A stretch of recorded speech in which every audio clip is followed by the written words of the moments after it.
Hello friends, કેમ છો? તો આજે હું એ ઘરે મસ્ત ટેસ્ટી વઘારેલો રોટલો બનાવ્યો છે કાઠિયાવાડી સ્ટાઇલમાં, જે ખાવામાં ખૂબ જ સરસ હતો અને મારા ઘરનાને બહુ જ સરસ લાગ્યો હતો.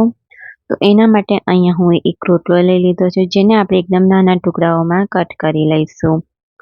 તો આ રીતે એકદમ ઝીણા ઝીણા ટુકડાઓમાં કટ કરીશું, જેથી વઘારવામાં આપણને ઇઝી રહે રોટલો. બીજી બાજુ અહીંયા હું એક કઢાઈ લઈ લીધી છે, એની અંદર થોડુંક તેલ નાખીશું.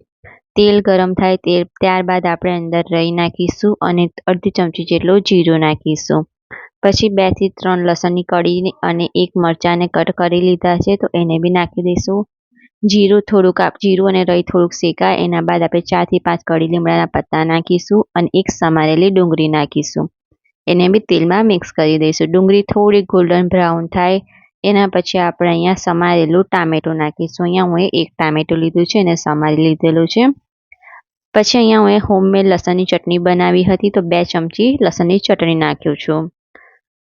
એના બાદ આપણે મસાલામાં અહીંયા હળદર નાખીશું, તીખું મરચું, લાલ મરચું નાખીશું અને થોડુંક ધાણા જીરું પાવડર નાખીશું.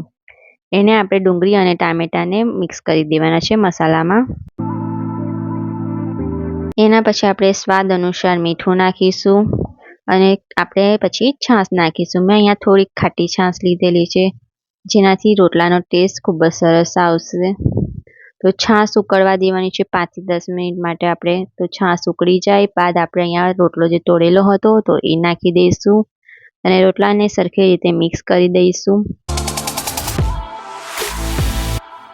આ રીતે રોટલો મિક્સ થઈ જાય બાદ 5 થી 10 મિનિટ માટે ફરીને ઉકળવા દેવાનો છે.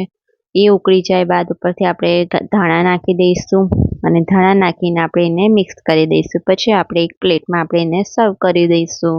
તો આપણો અહીંયા વઘારેલો રોટલો તૈયાર થઈ ગયો છે.